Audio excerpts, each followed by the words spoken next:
Well, hello. I am so excited for the conversation today. My name is Christine Loredo, and I am the host of the second podcast in a series sponsored by Wnet and Blackhawk Networks called Conversations with Payments Innovators and Leaders. And I am joined today by two experts in the field. These two women have had an enormous career already and are leading the charges from two great companies. First, I have Kate Sullivan, who is the Vice President of Global Consumer Products over at Blackhawk Networks, and Ellen Linardi, Head of Product over at Clover.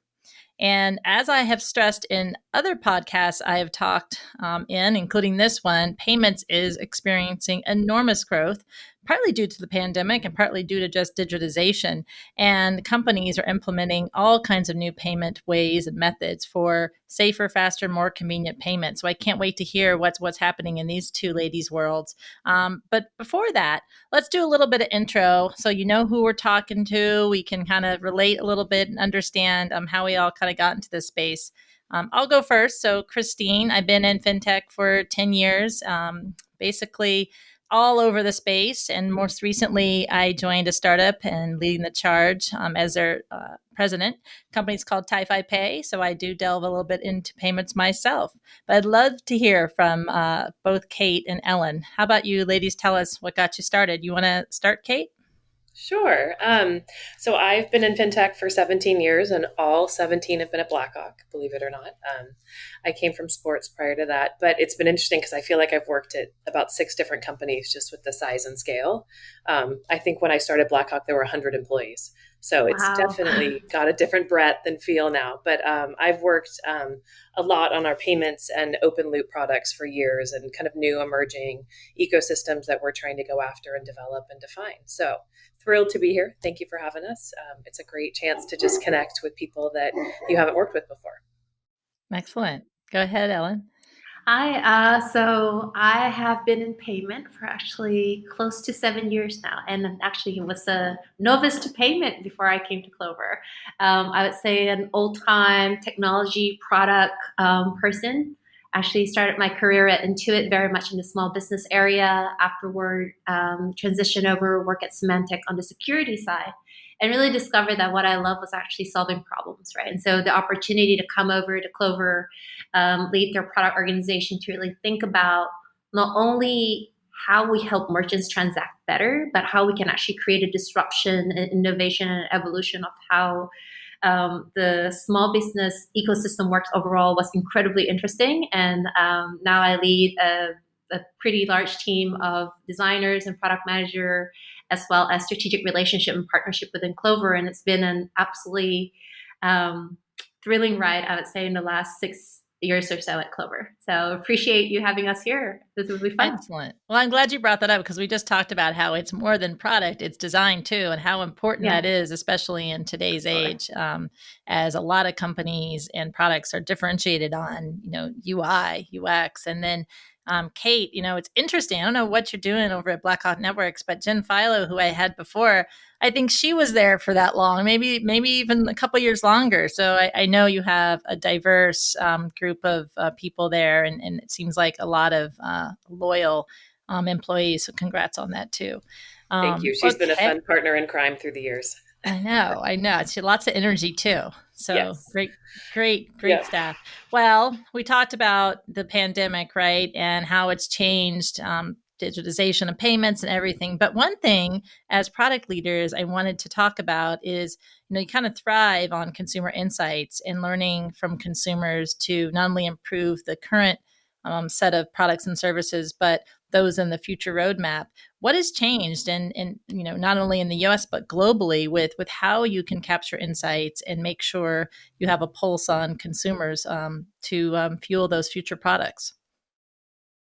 Yeah, I can start, right. Like I think one of the really interesting areas, especially being Clover within the point of sale and us seeing a lot of transaction, is we have the opportunity to see how the shift in consumer behavior and how consumer and merchants are transacting happen firsthand, right? And not only that, I think we also get to see the challenges and different responses and behavior for consumer depending on what merchants are offering, right?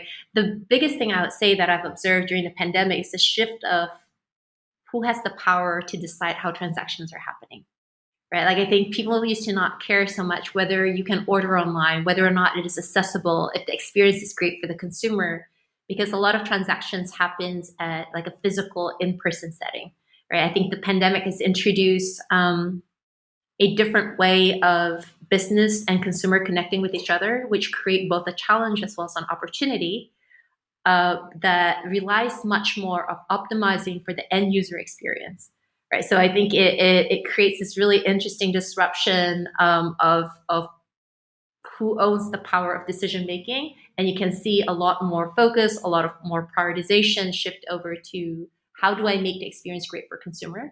And that's definitely something that we've seen throughout the pandemic, being a very, I would say, like dramatic shift. Yeah, it's interesting. You talk about the shift from physical to digital. I mean, we are like the quintessential visual of that, because all of our physical footprints, if you look around the US, all the gift cards, I mean, it has been a physical environment, and we have been dragging customers along into this digital journey. And since the pandemic, it's like we can't harness it fast enough, right? Yeah. To be able to engage and then figure out how to then life cycle the journey with that customer to make sure they become repeat, and we're watching and seeing not only where they're purchasing, but then how they're spending. So it's been a fun ride for us, because I just feel like we have jumped 2 or 3 years forward on a journey that would have taken us so much longer than where we are. So now we have to catch up, right, with all of our systems and our infrastructure and our information gathering and all of it. So it's a really fun time, and it's led to so much innovation that we're all seeing.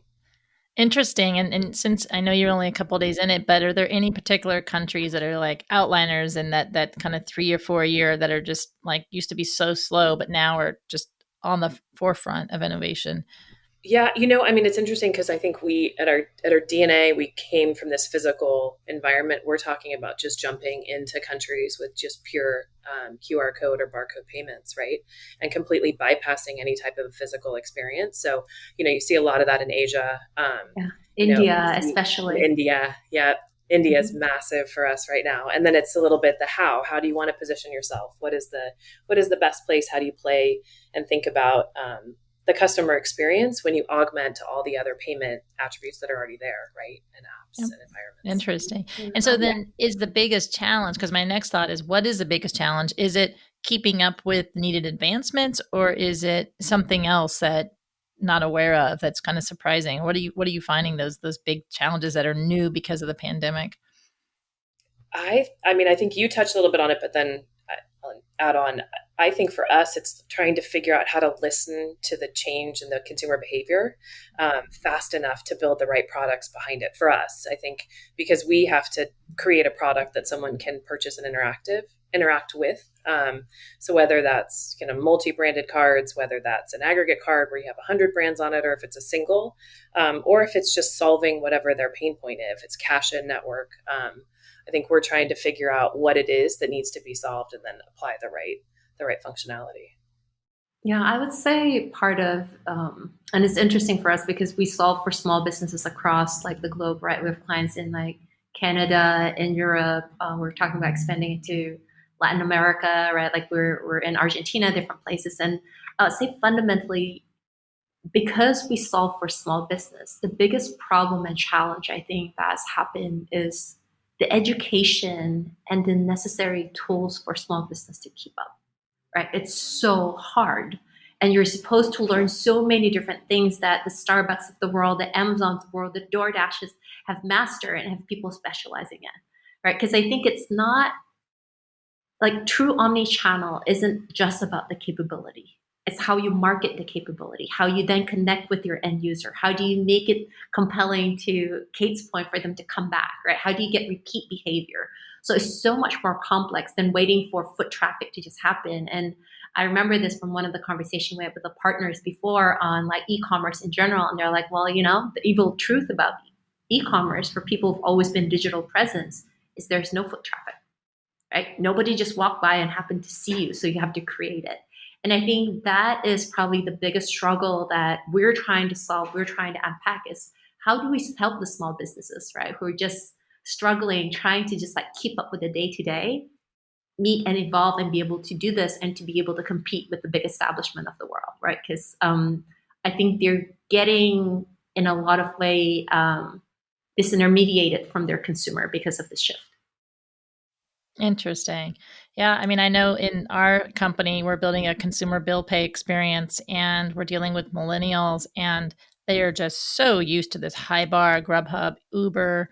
They just want this awesome experience and they want the UI to be perfect. And in a world where you have a lot of folks moving to mobile, moving to digital, and not having that years and years of ideating with consumers, and how do you trade off? Is it more important to have that clean, easy to use UI, or is it more about features? What's sort of the trade off between the two, and how do you handle that or advise your SMBs about that? I always start with every day, every time, it's about the ease of use, right? That consumer fundamentally are probably incredibly not loyal, right? Like they go to where it's easy, where it's functional. And I think the interesting thing about really solving for consumer is I think it gives us all an opportunity to sort of pause and say, you and I are all consumer, right? Like, how do you make your decisions? Right? And I think there is not really an altruistic component to it as much of an ease to functionality, what makes it convenient, what make it easy for me, what's in it for me. Right? And so I think we absolutely try to optimize, I think, for simplicity and ease, and to try and hide the complexity as much as possible. It's not always easy, right? But we thrive to do that because I think fundamentally it's true for a lot of products. I think that 90% of the users are simply using 10% of the features. And it's very easy to overbuild. Yeah, that's the direction we're headed to 100%, which is we get so caught up in the edge cases and how to solve for the edge cases that it's fascinating because you spend all that time building and then it never gets used or touched. And then it creates this really clunky experience, right? Where it's blended or hidden, or a customer can't find what they really want. And sometimes we have that with our offering too. It can become so large and so vast that people can't navigate to find what they bought last time, right? Yeah. So we're definitely on that same journey. And we are, as part of that, really investing in designers to help with UI and UX prototyping so that we can quickly get something, test it, play with it. And I think that's new for us. We haven't been spending there as much as we should. And that's a place that we're really trying to become this consumer product-led organization. And so by investing there, you can actually look, feel, touch, sample something without having to have it fully baked into your UX. It sounds like growth hacking, right? Which was kind of my other topic we discussed in our prep talk, and a lot of the stuff I'm embracing as we're getting ready to go to market. So I'm listening intently, but it feels like that's sort of the way to do it, right? Otherwise, you can get this just feature rich, no ease. But are you employing this kind of growth hacking in product as well as marketing? What are other examples of where this has come to play, and how do you know it works? How do you know it's working? Yeah, I think one of the big things that I've observed in general, and this is maybe, me not having a background of always having been in payment, right? Like I've been in more, I would say, like pure Silicon Valley technology company, is that the optimization to learning is fairly new with more traditional fintech companies, right? Like there's a lot of planning on plans and rollout and sort of a heavier lift on getting features and justification. What's the financial? How many will you sell? And in some ways, those can become a barrier to trial experimentation and really understanding that. I think for those of us who are in product, whatever we're doing is probably not exactly right. Right? So I often say, like, don't worry about getting it perfect. It's just not going to be, right? We should optimize for learning, because I think within product, we're really going through a journey of like testing one hypothesis after another, right? And that, like, if the hypothesis is correct, you kind of double down and go deeper and deeper. And I think growth hacking really isn't that different from that. Like, it's called hacking for a reason, because you're supposed to like try hack at it to eventually get to the goal that you wanted. But I think I would say in general, within the payment, area, we haven't been the best about encouraging learning, right? Like there is a bias to like things that are certainty, things that a client had already paid for, a particular request that comes from somebody, as opposed to say, what's the big idea? what is the shortest time that we can get something out there, test it, and if it fails, tell me what you learn and how you're going to pivot, right? So I think it really, the growth hacking is something we try to build into every aspect of like feature adoption, understanding behavior, and really to try to optimize that around the learning and the hypothesis, right? You either validate your hypothesis, you keep going down, or we're wrong, let's pivot, let's do something else. What's your next hypothesis? So. And Yeah, do you have user research? Oh, go ahead, Kate. No, I was just going to say I was actually heading to research, so we're on that exact same path as well. But the other piece that we've done, and we've kind of growth hacked our way into just kind of an unaddressed, untapped market, is just with some net new product category offerings, right? So we go out there and go, gosh, well, let's create this, I don't know, 5 brands on a card or a multi-branded card and sell it in retail and in physical, digital. And it's got kind of this experience where you go online and you exchange it for whatever you want as a product type. But it was interesting when we took that out to say, does this have legs in the marketplace? What we found is it was attracting a totally different customer than what we had been going after for the last 15 years. And so it became this completely additive marketplace for us. So I think going out, having the hypothesis, then getting a quick test, and it can be quick and dirty. You can do survey monkeys. You can do it, right? Things, right? But you just get a little flavor to do something fast enough, and then you put a digital offering out there on our e-commerce sites. You see if that has legs, and you kind of test your way in. And that's been a really great experience, because then we went from a product to then, okay, now how are they interacting with it, and how do we enhance that experience as well? And now we're on now how do you turn them into purchasers as well, right? And how do you have that whole journey on it? Yeah. And I think it's an interesting space in general. Like some of the stuff that we've actually done in product is sometimes the feature aren't even built, right? Like we basically create what we call fake doors. And all you're really interested in is whether people walk to the door or not. Like don't worry about what happened after. You say coming soon, right? Like great, like we'll tell you afterwards. But like there are ways to actually experiment, get the product out there, learn a lot faster without necessarily spending, I think, massive amount of investment at things, to Kate's point, that might not have legs, right? And I think that's been a lot of fun. And I think actually the pandemic and the consumer focus have really empowered the organization to push the rest of, I would say, our stakeholder and everybody else to be more comfortable with the fast-paced testing that we're looking to do. Do you think that, as you were saying everything that was super interesting from both perspectives, do you think consumers are more interested in being part of the research, being part of the product ideation because of maybe they have more time to be, people are at home more, maybe, it's more important to have that user experience right? Have you seen a difference in consumers' participation since the pandemic, or it's about the same? I haven't. I think consumers are inherently selfish, like I said, right? Like it's what do you have time for? What's in it for me? And the second thing is, surveys are helpful, but I am a big believer of actually observing real behavior with real currency, right? So currency can come in different forms. It could be your contact information. It could be what you pay for it. It could be their time to view or provide you feedback on certain things. But, people always say yes to things that they think they might want, but when push comes to shove and that, there's an exchange of either money, time, or something else, they don't quite tip over the other side. So I think measuring actual behavior is probably the most like tried and trusted way that I've seen to really measure consumer, especially.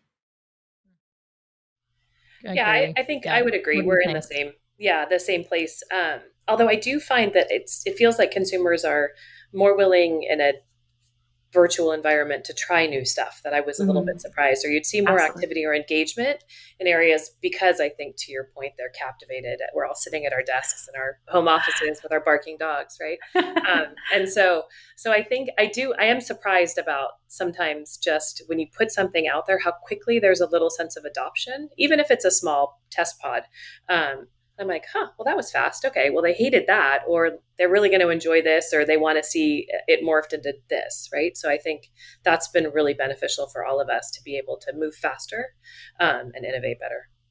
Yeah, and I have to believe that, there's been so much advancement in the fintech realm of consumer applications over the last, I guess, pandemic duration, if you will. It's more than a year now. And I think consumers are more maniacally focused on their finances because some of them were really affected and still may be, or their relative or friend. And I think that has to do with just wanting something that's going to help them with control time or, eventually save them money, right? It's kind of my personal, I guess, observation. No, I think it'll be interesting to see because there's been so much innovation and so many startups coming in, kind of how that consolidation works. But I think we're seeing consumers do exactly what you said. And so they'll try lots of different apps. And so the retention amongst those has been a little interesting. I think time will tell in the next 6 to 10 months. I mean, how many apps do you have on your phone that you haven't opened recently, right? That you were trying it out, or there was some hook to try to get you to stay or to manage your finances or so I'm curious to see what the world looks like next year at this time and what the consolidation has happened. Yeah, I know. And another big one is gamification. I mean, wow, it's kind of exploded and it really entered the finance space. What do you think about it? What do you think of, personally, I'm less interested in seeing what people are spending money on when I pay them via Venmo or PayPal, but I think it's taken off in some demographics and it's fueled some adoption. What's your thoughts around that sort of strategy in the payment space? I think it comes down to, it's a part of the human nature to compare yourself to others like you, right? Like whether that's a small business or consumer, I think it definitely plays into whether it's a personal finance and personal health, right? Like what's your average credit score, right? Like a small business credit score. Other businesses like you are doing XYZ, right? Like it creates this, I think the gamification component is creating a comparison to allow people to aspire to something better, something bigger than what their current condition is, right? And so I think in some ways it's creating this dissatisfaction with your current condition so that it compel you to taking action, right? And so there are aspects of the product where it applies much stronger than others, right? There is a system where you can treat reward system as a gamification as well, but definitely like a lot of the stuff that you mentioned on awareness of financial health and everything else, right? People compare themselves to their neighbors.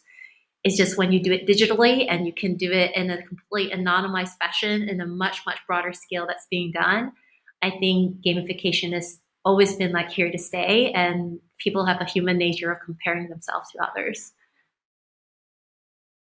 Yeah. It's kind of mind-boggling to see how much of it's going on in the space, and it'll be interesting to see if that's something that will change this time next year, to your point, Kate. As we have more freedom to go out and do the things we used to do, maybe we will leave some of those things behind, right? We are seeing the shift, right? I think as the market, even though it's only slightly opening, there's a shift back to transaction actually happening in the physical brick and mortar as well. But I don't think consumer has moved away entirely from digitization. They actually just raised the bar to say whether it's physical or digital, I expect the experience to be consistent, right? Like you should know who I am. If there's a reward for me for showing up in the business or a gift card that I can use, then I expect the same gift card to just work exactly the same regardless of where we are, right? And so the bar just kept getting raised higher and higher, I think. Yeah, that's exactly where it's going. And now it's, why do I have to type in a card number? Why can't I just take a picture of it? If I can get my 75-year-old mother to scan a restaurant QR code, anybody should be able to do that, right? So I think it's also evolving the product functionality to your point so that it's seamless. Going from one to the other, and how they flip back from a digital back to a physical, right? If there's extra dollars or whatever they're trying to spend, reward dollars, all of it. Exactly. No, I do get annoyed when I go to a website and it's like, I got to do all that. Well, what do you mean? That takes time. I don't have that kind of time. I'll use my phone, right? Yeah. I know that I'll have a better app experience than I do on a .com sometimes, right? Because I can shoot it, or it remembers me, or I don't have to enter a password because I've already got it in my keychain. Right? Exactly. There's so many options that I sometimes pause. Exactly. I have actually been most fascinated by the shift of who's learned to adopt some of this technology the fastest, right? Because I think there are days where I could not imagine my parents doing grocery delivery. I cannot imagine that happening, right? But suddenly, over pandemic, now suddenly that's like the new normal, right? Like people are doing, I could barely teach my parents to use certain apps before, and they'll be like, "No, it's too complex. I'm just gonna go to the store," right? But once they kind of get a hang of it, I actually think there's a whole generation who probably would have skipped right through some of this technological evolution and stuck to a very physical interaction, transactional way had it not been for the pandemic. Yeah, 100% believe you. And see it actually across my family and friend set as well. But I can't help to ask, and this may be one of our last questions because we kind of blown by the time, and I'm really excited to talk next about this because it has to do with your big companies and how how are you handling your teams and keeping them motivated and loyal when there's like a ton of innovators that are popping out and pushing on companies of size? And I've even noticed that some people are working at a big company and on the side at another, and there's this whole COVID dynamic of having a couple jobs and just startups at night and maybe sometimes during the day. And so it must be really difficult to maintain such stellar teams because you're doing great things. And I'm really encouraged by all the new methods and everything that I've heard. But how do you keep people motivated? Gosh, I think our biggest initiative is retaining top talent, right? Yeah. And so I make it. I mean, we've done all the normal stuff. We've done group gatherings and happy hours and things on Zoom, but I really make it an effort to carve out time to meet with all levels across my teams, not just my directs, and try to grab a one-on-one and just chat with people and connect. We did just roll out kind of some budget dollars for training so that if there's things that we know people are interested in or there's new avenues they want to explore, that we're investing back in them to try to help retain them. But it is a struggle. There's not a magic fix, at least that I found. So if you guys have one, let me know. But, I mean, I think it's about really maintaining connections, I find, and not just having a large team meeting with 75 people on it. You've got to break it down and really interact with people. And I think because there's been so much innovation, I think it's sparking people's interest, because you're kind of like, well, you have an idea? Tell me about it. Let's go after it. Let's figure out how to do it. So we'll see, but it's hard. Yeah, absolutely. I agree. I wish there was a magic bullet. There isn't, right? Like we've definitely, like even within my team, right? We have great folks. So we lose people at times to new startup, new concept, new ideas, right? And I would say that it's a couple things. Definitely, I think the personal connection and trying to maintain that, especially in a virtual setting, is a challenging, interesting, I think, area to go into, right? Like everything from, we always used to say, you bring your whole self to work. Now you really, your whole self is at work, like the cat, the kids, and everything. And I think in some ways it allows us to sort of like embrace the whole part of who those individuals are. But I think with the pandemic fatigue of working day and night at your house, in your house, and everything happening in one single setting is a very real one. So one of the things that we've actually done, I think, over time is allow for rotation of like different jobs, different roles, people to move into different areas. Because, I think a lot of times people also leave because they feel pigeonholed, right? Like I've been there, done that. I've done this for a while. I should go somewhere else to try something, right? So to create a setting and an environment where everybody within the team understand that you can explore new opportunity, you can stretch in different ways, you can create challenges organically within the organization. And we will take chances, we will train, we will work with you to test out different things depending on what your interests are. I think that continues to be I think an important aspect for a lot of our team members because, the fatigue, I think, is a very real one. We've also recently started doing monthly company holidays, about every 6 weeks. Yeah. So the whole company shuts down on a Friday for a 3-day weekend. And we all know, I mean, you could tell your whole staff to take a day off, but all they come back to is, a couple thousand people working and flooding their email. And so when the whole company does it, it really does allow people to disconnect a little bit and not feel like they've got to catch up for a whole day of work. So that's been incredibly well received. That's a good idea. Didn't think about that one. Yeah, we've been definitely trying to line it up, especially with the 3-day weekend, right? Like if you have like Labor Day or 4th of July, you knock another Friday out, then it feels like a significant enough of a break for everybody that like we've definitely been doing it as a company as well. Yeah. Awesome. Great. Well, I have a final couple of questions. It's going to be more lightning round and more fun because it's been quite a great conversation. I'm super inspired as we move towards MVP, listening to you ladies who are further through it. Love it. Thanks for being so open and honest and just free flowing with your thoughts. But I want to get some personal juice from you. So I'm going to ask 2 questions. First one is, who is the person you would meet if you could for coffee, a drink, or whatever alive or dead, and why? Well, I'll give two. I would love to just sit down and chat with Michelle Obama. I think she'd be fun, You just to get stole to know her. mine. But my other one would be my grandmother, who passed away when I was really young, and she was just full of it and sassy. And I think I would have just loved her now at this point in my life to sit down and just pick her brain and learn all about it. Her life. Awesome. I was going to say Michelle Obama.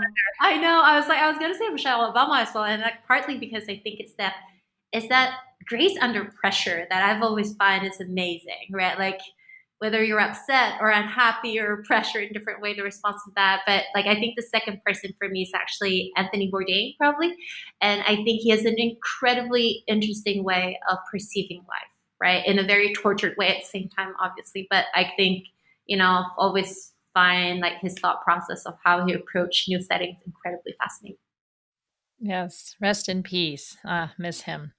Absolutely. Okay, one last one, and then we'll let you ladies go. So your favorite app, consumer app that you use and love and got to have, wouldn't delete if you were asked to delete. You would not delete it. I mean, the ones I'm in all day, honestly, are Venmo and WhatsApp. I mean, because of those are the two that I actively use all the time. And then, so those are probably the ones that I wouldn't delete. The rest. Is it because of the people in them or because of the experience? Oh, WhatsApp is the people in it, but also because it's you can't text those large groups. Right. More so for like I think of it as kids sports, right? You're texting all these parents, but ease of use in that functionality totally. And Venmo is function, just transferring dollars and cents. Yeah, mine was actually going to be WhatsApp for maybe slightly different reason. I have a lot of family in different countries and international setting. So that has been an absolutely like lifesaver for all of us. The second thing is actually probably Slack. And I don't know if that's good or bad, right? That means I'm always connected. I know it. I use it a lot too. But for the same reason of I think it creates this ability to sort of connect, easily reach people where, and I think it weaved in the flexibility to access and connection regardless of where we go. Awesome. Well, mine is Shazam because I'm always curious about what's playing. I never remember the song. All I have to do is press a button. Nice. Yeah, I like to discover music, so that's that. But awesome. Well, great job, and thank you, listeners. This has been a very fun half hour with Kate and Ellen. Thank you.